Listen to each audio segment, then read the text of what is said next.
Hi everybody and welcome back to chapter 22. I am so sorry for taking so long to get back to you to do this vlog. As usual, busy, with my kids needing me for everything and anything, no matter how old they get, it seems. I guess we'll always need our mothers. Is that right? You guys can attest to that, I'm sure. No matter how old we get, we'll always need our mothers. And they need me all the time. That's okay. So I got my kids. My husband's sick. This week, 2 of my kids got sick. One's home right now. I got summer camps, working on summer camps. I have to work on the end of year shows for IPAS. I have people like renting out my facility to do their own little events and gigs, and it's just so much. I also was working on Featuring You. And if you don't know what Featuring You is a show that I do as a fundraiser for my kids program through my nonprofit sector. And it's a show where anyone, any age, can come and get on stage and just show us your talent. It's really nice and intimate. Of course, my little theater only holds 100 people. So when you get everyone in there and they're on stage and we got the lights and the sound, it's really, really nice. It almost feels like a private concert. So it's really good for anyone to come and get experience. The kids, adults, and the audience is so welcoming and warming. It's a really nice event. So, I did 2 of them last year, and I did 2 of them, so I did 2 of them recently in April. And I think I'm going to try to make it like either a monthly thing or like every 2 months or something. I'm going to see how the interest is with it, and I'm going to continue it because it's a really nice event. So if you guys want, make sure you check in every now and then on our website, infinityartsproductions.com, or even on our Instagram at infinityartsproductions, and see if our events, the Featuring You, is going on, and come and join us. Either come and watch or come and be a part of the show. Okay, so recently, as I've been working, of course, I'm actually pretty excited because I made it my 5 years at my place where I'm leasing for my studio. I'm really excited that I made it. And nothing, of course, there's little struggles along the way, but we made it. And I made it with just my musical theater program and my small events. However, come renewal time right now, my landlord is hiking up the rent. Like, big time. So I'm like, oh my God, what am I going to do? So what I'm going to have to do, I guess I'm going to have to really push to get new clients, do some more events at the studio, get like dance groups or anyone who has rehearsals to come and rent it out. I got to figure out a way how to maintain this place as well as making an income. Also, when I first got this place, if you would have seen it, first of all, there's one unit that I got first, and it just didn't feel big enough. But I did a lot of renovations in there. And then I got the unit beside us. I'll tell you that story another time, that I did not know that I was going to get, but I know that I wanted it. It's almost like I willed it. I just said it. I just said, I need that unit next door. And the people that have been there for like 20 years, all of a sudden the next month they were moving out. And I said to him, like, oh my gosh, you guys are moving? And he's like, yeah, maybe you can come and rent out this place too. And it's so funny because I was like, I am going to rent out that place too. Anyways, so I got the 2 places, the 2 units, unit 4 and 5. And I revamped everything. I broke down walls. I made it 1 unit. I lifted the ceiling for the theater. We put in lights. We put in sound. We created a green room. I have a vocal room that is also the dressing room for people that are performing on stage. I redid this place like you wouldn't believe. I changed the floors. I took out hallways. So I'm like, if I leave this place and try to find somewhere else, I'm going to probably have to do that all over again. I guess it's a lot of work. So I'm trying to figure out a way that I can even do more renovations on the studio and make it even better. Because no, I'm not gonna, there's no way I'm gonna pack up and leave. And you know what? This is a home to a lot of kids and a lot of people. They're so used to it. It'd just be weird to move. And costly. So I'm gonna have to bite the bullet and try to pay this rent every month and figure out ways how to pay it. That's just, that's how life goes, right? So I have to try to make above and beyond. You know what? I was thinking, have I ever showed you guys my studio, my theater? Well, you know what? Let me show you something. So here's me right now. I'm just trying to clean the main area where a lot of traffic is. I'm cleaning the main area. I haven't really cleaned the rest of the area. There's also my green room and my vocal room. Right now, everything is in shambles. It's in shambles because I'm trying to reorganize. I have just too much stuff. So I'm trying to figure out how to get rid of this stuff and not holding on to it.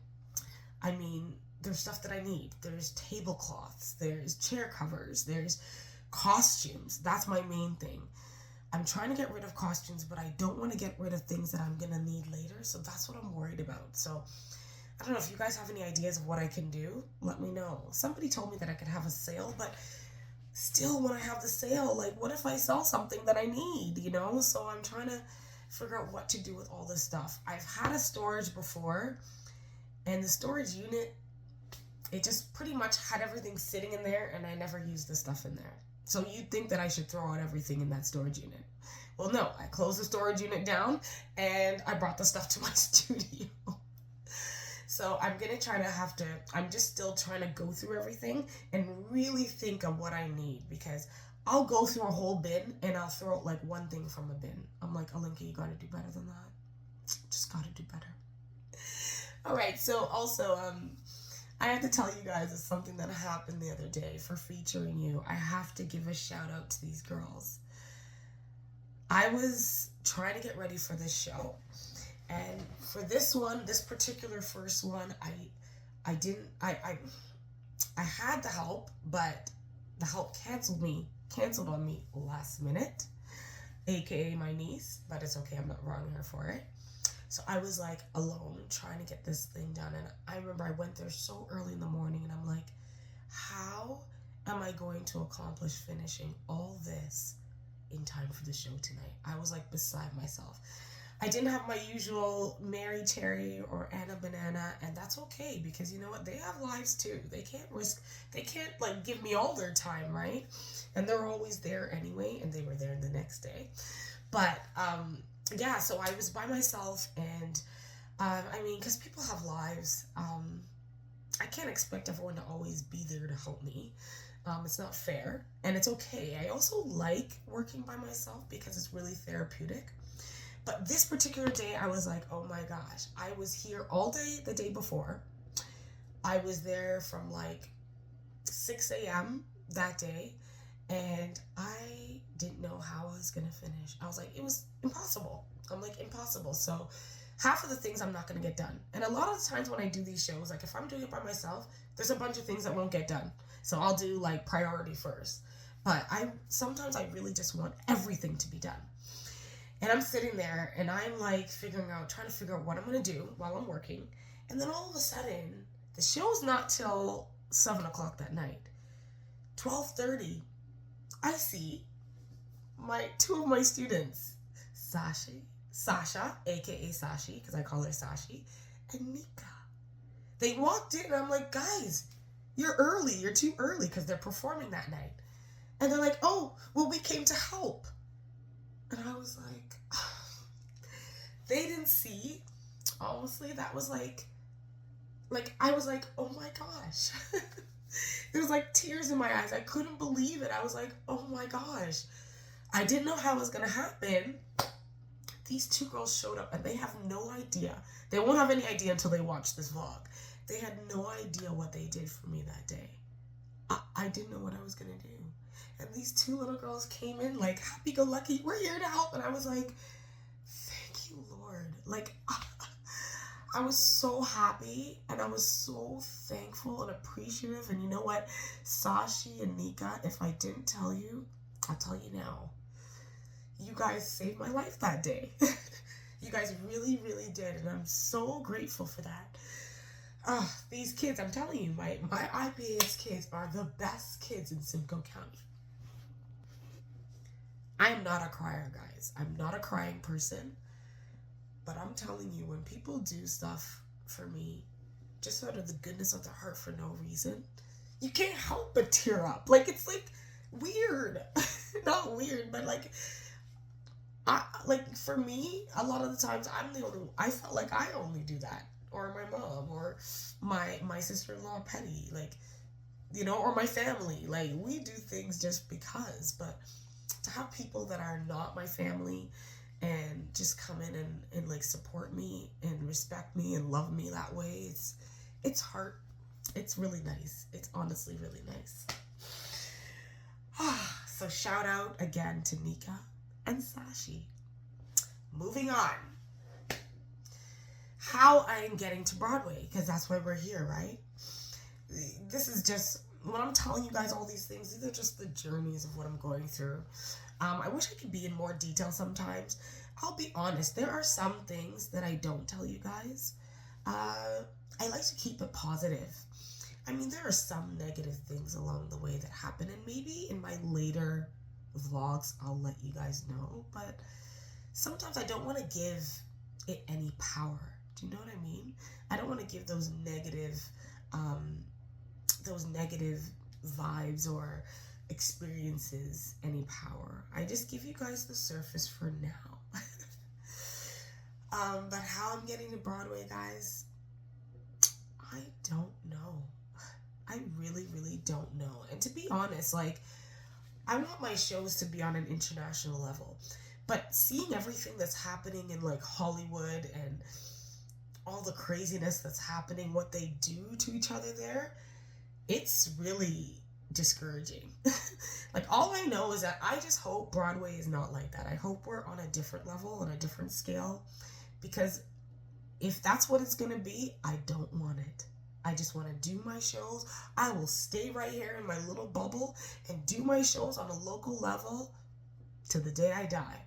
But I'm telling you right now, when I get completely immersed into that scene and I have my shows and I have a hand on my shows, that's why I hope I can just fund it myself, because then I'll have all the power.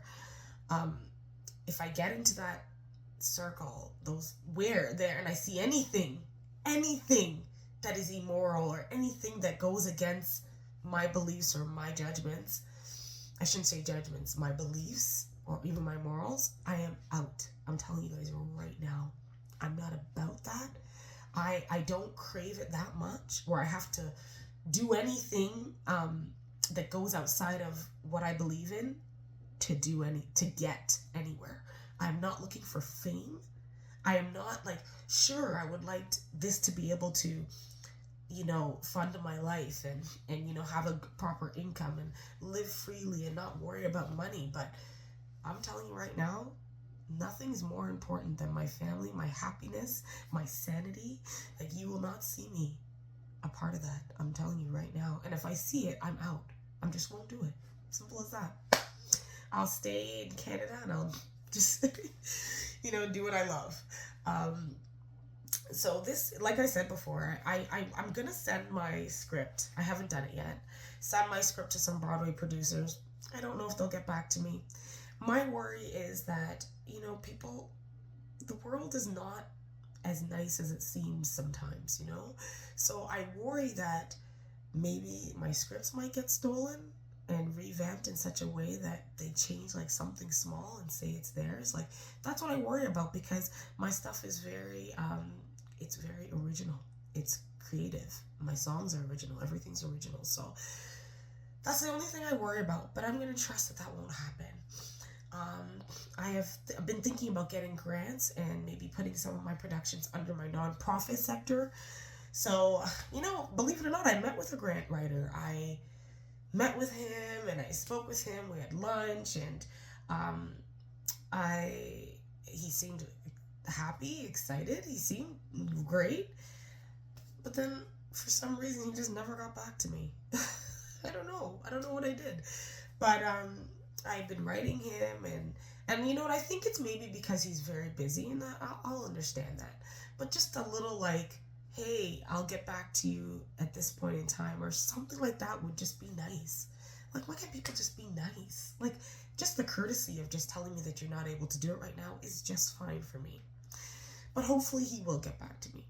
We'll see. The struggle is real. It really is. So I'm just gonna, I've really come to a conclusion that I'm really gonna try to figure this out myself. So my plan, in order to get myself on a Broadway level, it's gonna take a lot of money, because I mean, I did Lost Heroes and I did it at the Elgin Theater, but I still did it off of not very much money. And so I got what I put in, kind of thing, right? However, I have a year plan of how I'm going to, make $1 million in the next year. And this is solely for the purpose of getting one of my musicals on that higher platform. And the first musical will be, of course, my oh so famous Mute the Musical. That is the first show I would like to do. I'm going to work on it for a year. I'll let you guys know how things are going. I do have a 1-year plan. None of my plans have ever worked to the fullest. I always make plans and I execute them. I go for it. But for some reason, it never turns out exactly how I hope. I mean, it works.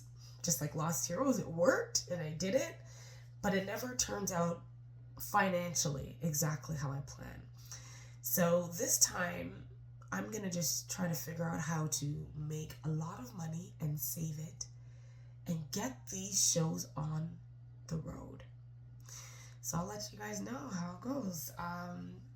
Maybe if you're interested, I'll give you my detailed plan, because maybe what I'm doing can help you in what you're doing. Maybe you have a plan, or maybe you want to get a certain project up there.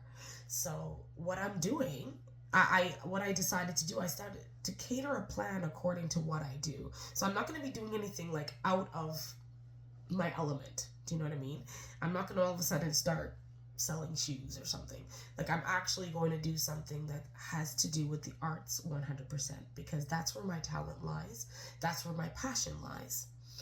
And also my facility and stuff. So I have a plan. I wrote it out. I made it plain. It's a vision. And so I'm going to give myself 1 year. We'll see if it works. Even if I make close to $1 million, it'll still be good enough, because going into Lost Heroes, I think I used $100,000. I know that's a lot. That's a lot of money. Now I'm going to try to add an extra zero on that, right? And I think it'll work. I mean, it's sad to say, but usually, like, to get to the levels like that, you either need super crazy connections or money. And that's just the reality of it. And of course, prayer. So God can help you, figure out ways, give me wisdom to know exactly what to do. I want this time, please. I need it to work this time. I need one of my plans to work to the fullest. So that is my goal, and that is what I'm going to work on. And wish me luck. So stay with me on my journey, and in the next vlog, I'll tell you guys my plan of what I'm going to do. Hopefully it's not too boring, but it's good. It'll be educational too. All right, guys. See you soon in the next video on chapter 23.